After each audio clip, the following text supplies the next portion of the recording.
हाँ जी, आज अपना जो टॉपिक है वो भी न्यू क्लासिकल इकोनॉमिक्स के ऊपर है, ठीक है। तो इसका जो फर्स्ट पार्ट है वो कंप्लीट हो चुका है। तो मैंने आपको क्या करवाया था पिछली वीडियो में, मैंने आपको कुछ की पॉइंट्स करवाए थे न्यू क्लासिकल इकोनॉमिक्स के बारे में। फर्स्ट पार्ट जो है वो आप अच्छे से देख लीजिएगा, जिसमें मैंने आपको बताया था कि जो न्यू क्लासिकल इकोनॉमिक्स है वो रैशनल एक्सपेक्टेशंस को मानते हैं। वो मानते हैं कि जो मार्केट है वो अपने आप क्लियर हो जाएगी, कॉन्टिन्यूस मार्केट क्लियर होगी। फोकस ऑन माइक्रो फाउंडेशन, मतलब ये क्या मानते थे, फाउंडेशन किसकी मानते थे कि माइक्रो जो है macro economics, sorry micro economics को मानते थे। माइक्रो इकोनॉमिक्स आप समझते हो ना, माइक्रो इकोनॉमिक्स का मतलब ये होता है कि जो है ये 1 यूनिट के अकॉर्डिंग काम करना है ना, मतलब एक छोटे स्तर पे काम करना। रैशनल बिहेवियर मतलब एक पर्सन के बिहेवियर को नोट करना, समझ रहे हो, इस तरह से। पॉलिसी इन इफेक्टिवनेस प्रोपोर्शन, ये मानते थे कि जो पॉलिसीज है वो इनइफेक्टिव होगी, क्योंकि जो लोग होते हैं वो रैशनल होते हैं, वो समझदार होते हैं, वो अपना डिसीजन अपने आप लेते हैं, वो पॉलिसीज के अकॉर्डिंग काम नहीं करते, है ना। तो इस तरह से मैंने आपको पार्ट फर्स्ट में एमसीक्यू भी करवाए थे, कुछ की पॉइंट्स करवाए थे, वो आप अच्छे से देख लीजिएगा। सेकंड पॉइंट शुरू करते हैं। तो आपने क्या करना है, मेरा आंसर सुनने से पहले आपने अपना आंसर गेस करना है कि क्या होगा, उसके बाद आपने मेरा आंसर सुनना है, ठीक है। और आपने कंप्लीट बैच ज्वाइन करना हो तो आप इकोनॉमिक्स हब जो ऐप है हमारी वो डाउनलोड कर सकते हो। डाउट अगर आपके कुछ भी होते हैं तो आप टेलीग्राम ग्रुप है वो भी आप ज्वाइन कर सकते हो, ठीक है। What is the primary focus of new classical economics. New classical economics की बात करें तो इन्होंने पूछा था कि इनके प्राइमरी जो है प्राइमरी इनका मेन फोकस क्या था। Cost of production and its impact on price, supply and demand as driving force behind production, pricing and consumption. Wait,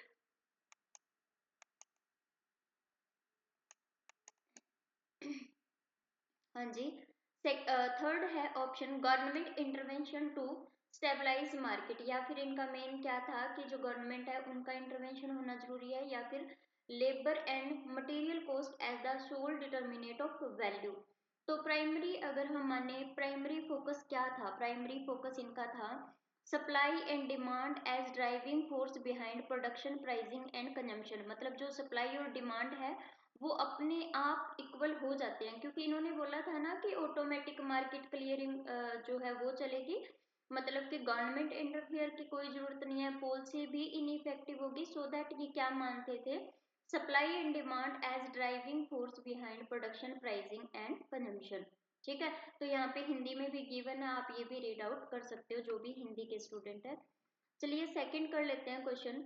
according to new classical economics what is the most important factor in determining the price of a product. मतलब अगर किसी भी product का price determinate करना है तो most important factor क्या होगा। क्या आप जो है प्रोडक्शन कर रहे हो, क्या उसकी कॉस्ट को ध्यान में रखोगे, consumer perception of A products value, या फिर वो कंज्यूमर्स हैं वो ये देखेंगे कि प्रोडक्ट की वैल्यू क्या है। गवर्नमेंट पॉलिसीज एंड सब्सिडीज, या गवर्नमेंट पॉलिसीज के अकॉर्डिंग डिसाइड होगा। Resource availability in the market. तो इसका राइट आंसर क्या होगा अकॉर्डिंग टू न्यू क्लासिकल। तो राइट आंसर है इसका B option, consumer perception of the product's value. मतलब प्रोडक्ट की वैल्यू के अकॉर्डिंग ही जो है प्राइस डिसाइड होगा अकॉर्डिंग टू कंज्यूमर। तो इसका जो बी ऑप्शन है वो राइट होगा, यहाँ पे हिंदी में भी गिवन है। देन उसके बाद कर लेते हैं third question.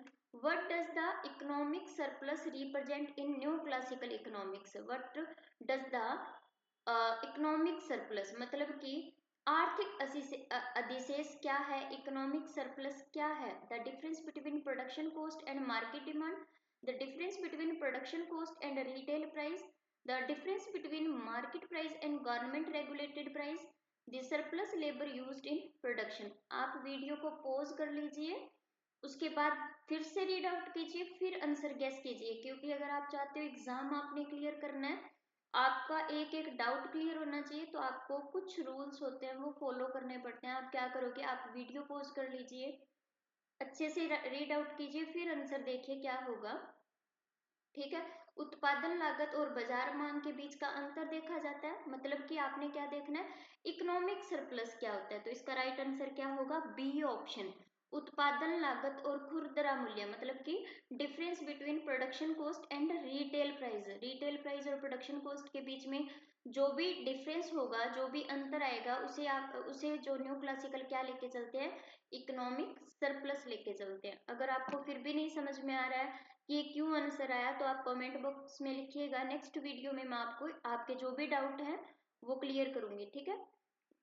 Which of the following is a की अजम्पशन ऑफ न्यू क्लासिकल। की अजम्पशन मतलब कि इनके जो प्रमुख अजम्पशन है वो क्या थे न्यू क्लासिकल इकोनॉमिक्स के। Consumer aim to maximise utility, क्या जो उपभोक्ता है वो अपनी उपयोगिता को ज्यादा करना चाहता है। Government should control resource allocation, सरकारों को संसाधनों का आवंटन नियंत्रित करना चाहिए। Price are determined slowly by production cost, मूल्य केवल उत्पादन लागत से निर्धारित होते हैं। Labour is the primary driver of economic growth, या फिर आर्थिक वृद्धि का मुख्य प्रेरक श्रम है। तो देखिए की एजम्पशन क्या होगा, तो फोर्थ का राइट आंसर होगा A option, consumer aim to maximise utility. क्योंकि ऊपर जब मैंने फर्स्ट वीडियो में आपको अच्छे से करवाया था कि मेनली ये रैशनल एक्सप्रेशंस पे चलते हैं, कंज्यूमर की प्रेफरेंस के अकॉर्डिंग चलते हैं, तो ये मान के चलते हैं कि मेनली जो कंज्यूमर्स है वो अपनी यूटिलिटी को मैक्सिमाइज करना चाहता है, ठीक है।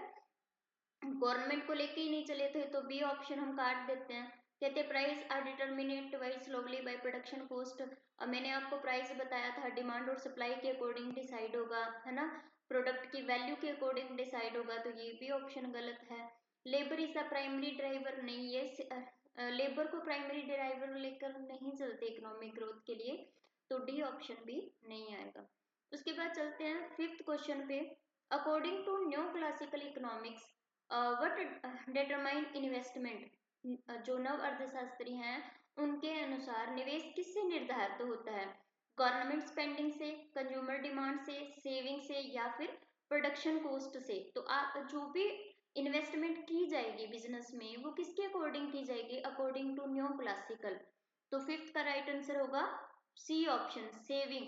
क्योंकि ये मानते थे ना जो डिमांड और सप्लाई है वो भी इक्वल होते हैं, और जो भी इनकम है, ठीक है, उसका उसे सेव भी किया जाएगा, बट वो इन्वेस्टमेंट के इक्वल होगी। तो जो इन्वेस्टमेंट है वो किसके ऊपर डिपेंड करती है, सेविंग के ऊपर, कि सेविंग कितनी की जा रही है। तो जितना सेव किया जाएगा वो सारा का सारा एक टाइम पे क्या हो जाएगा, इन्वेस्टमेंट हो जाएगा। चलिए सिक्स्थ कर लेते हैं। New classical economics states that competition lead to, नव शास्त्रीय अर्थशास्त्र के अनुसार प्रतिस्पर्धा मतलब जो कंपटीशन है का परिणाम क्या होगा, over production of goods, inefficient resource allocation, efficient allocation of resource, increased government intervention in the market. तो बताइए क्या होगा, जो भी कंपटीशन है उसका क्या रिजल्ट आएगा अकॉर्डिंग टू न्यू क्लासिकल। तो सिक्स्थ का जो राइट आंसर है वो क्या होगा, सी ऑप्शन, एफिशिएंट। मतलब ये क्या लेके चलते थे, परफेक्ट कंपटीशन को लेके चलते थे, समझ रहे हो ना, परफेक्ट कंपटीशन को। क्योंकि इनका मानना था कि जो डिमांड और सप्लाई होते हैं वो भी इक्वल हो जाते हैं, जो सेविंग है वो इन्वेस्टमेंट के इक्वल हो जाती है। सो दैट यहाँ पे क्या होगा, जो रिसोर्स हैं, जितने भी इकोनॉमी में रिसोर्स हैं उनका एफिशिएंटली जो है रिसोर्स का एलोकेशन हो जाएगा। उनका कोई भी जो है रिसोर्स ऐसा नहीं होगा जिसका यूज नहीं किया जाएगा। तो इसका जो राइट आंसर आएगा वो होगा सी ऑप्शन। चलिए नेक्स्ट कर लेते हैं। Who are some key contribution to development of new classical economic theory, जो नव अर्थशास्त्री हैं उनके सिद्धांत के विकास में कौन सा प्रमुख योगदान करता है। Adam Smith, David Ricardo, William Stanley Jevons, Carl Menger and Leon Walras, John Maynard Keynes, Milton Friedman, Karl Marx and Friedrich Engels. तो मैंने आपको पहले भी बोला था कि न्यू क्लासिकल जो भी इकोनॉमिक्स है उनका नाम याद रखिएगा, काफी इंपॉर्टेंट क्वेश्चन है, एग्जाम में पूछा भी जा चुका है, ठीक है। तो इसका आंसर क्या आएगा, बी ऑप्शन, ठीक है। जो जेमन्स थे, कार्ल मैनेजर थे, लियोन वालरस थे, ये कौन थे, ये न्यू क्लासिकल इकोनॉमिक्स थे। तो इसका जो बी ऑप्शन है वो राइट है, और आप अच्छे से याद कर लीजिएगा। चलिए नेक्स्ट कर लेते हैं। What are the three main assumption of new classical economic theory, जो थ्री मेन अजम्पशन है न्यू क्लासिकल के वो बताइए कौन कौन से हैं। Rational thinking, maximising utility of और profit, access of complete information. Government regulation तो बी ऑप्शन हम काट सकते हैं क्योंकि गवर्नमेंट इंटरवेंशन को लेके नहीं चले थे। मार्केट इंस्टेबिलिटी, ये मार्केट स्टेबिलिटी को लेके चले थे कि जो डिमांड और सप्लाई होते हैं वो बराबर होते हैं, ठीक है। कंज्यूमर इनरैशनल, ये कंज्यूमर को रैशनल लेके चले थे, तो सी ऑप्शन भी हम यहाँ पे कट कर देते हैं। Production cost based value, price stickiness पर नहीं चले थे। डिमांड वोलेटिलिटी, मतलब कि वोल्टाइल होगी डिमांड, मतलब अस्थिरता होगी डिमांड में, ऐसा कुछ नहीं था। तो इसका राइट आंसर क्या रहेगा, ए ऑप्शन। जो कंज्यूमर्स होते हैं वो रैशनल होते हैं, वो अपनी यूटिलिटी और प्रॉफिट को मैक्सिमम करना चाहते हैं और उनके पास जो है कंप्लीट इंफॉर्मेशन होती है, ठीक है। तो ये इनकी मेन अजम्पशंस थे। चलिए 9th कर लेते हैं। What is the key criticism of new classical economics. जो नव शास्त्र हैं अर्थशास्त्र की प्रमुख आलोचना क्या है, मतलब न्यू क्लासिकल का मेन क्रिटिसाइज क्या हुआ था। It over emphasise government intervention in market, क्या गवर्नमेंट नहीं, गवर्नमेंट को तो लेके ही नहीं चले थे ना, तो ए ऑप्शन तो बिल्कुल भी नहीं आएगा, इसका काट दीजिए। It assume consumer have access to complete information and act rationally. It regards the role of supply and demand in price determination. ये डिमांड और सप्लाई का जो रोल था उसको लेके नहीं चले थे, ऐसा कुछ नहीं था, ये तो लेकर चले थे ना। It reject the importance of utility, इन्होंने यूटिलिटी की इम्पोर्टेंस को रिजेक्ट किया था, नहीं ऐसा भी नहीं था, ये तो यूटिलिटी को लेके चले थे। इसका आंसर आएगा बी, मतलब ये क्या मान के चले थे कि कंज्यूमर्स के पास कंप्लीट इंफॉर्मेशन होती है और जो कंज्यूमर्स होते हैं वो रैशनल होते हैं, बट ऐसा नहीं होता, ये इसका क्रिटिसाइज करेंगे। जो न्यो क्लासिकल थे उनका क्रिटिसाइज किसने किया था, केन्स ने किया था, न्यो केन्स ने किया था। उन्होंने बोला था कि जो कंज्यूमर्स होते हैं उनके पास कंप्लीट इंफॉर्मेशन नहीं होती और ना ही वो इतने रैशनल होते हैं कि वो अपना डिसीजन अच्छे से ले पाए, ठीक है। चलिए नेक्स्ट कर लेते हैं। 10th है, what is the न्यो classical view on government economic priorities, मतलब सरकार की आर्थिक प्राथमिकताओं पर जो नवशास्त्री हैं उनका दृष्टिकोण क्या है, ठीक है। मेन प्रायोरिटीज क्या है, stimulating aggregate demand to counter economic recession, regulating production cost to stabilise price, achieving market equilibrium and growth at full employment, controlling saving investment through policy measures. तो गवर्नमेंट प्रायोरिटीज की बात आपसे पूछ रहे हैं, है ना। आर्थिक मंदी का मुकाबला करने के लिए समग्र मांग को बढ़ाना, मूल्य स्थिरता के लिए उत्पादन लागत को नियंत्रित करना, बाजार संतुलन और पूर्ण रोजगार पर विकास प्राप्त करना, या फिर नीतियों के माध्यम से बचत और निवेश को नियंत्रित करना। तो इसका राइट आंसर क्या रहेगा, सी ऑप्शन। मतलब जो मेन गवर्नमेंट की प्रायोरिटी है वो क्या रहती है, मेन जो प्रायोरिटी है गवर्नमेंट की वो रहती है achieving market equilibrium and growth at full employment, मतलब मार्केट में क्या रहना चाहिए, फुल एम्प्लॉयमेंट। ये क्या होती है, गवर्नमेंट की मेन प्रायोरिटीज होती है, ठीक है।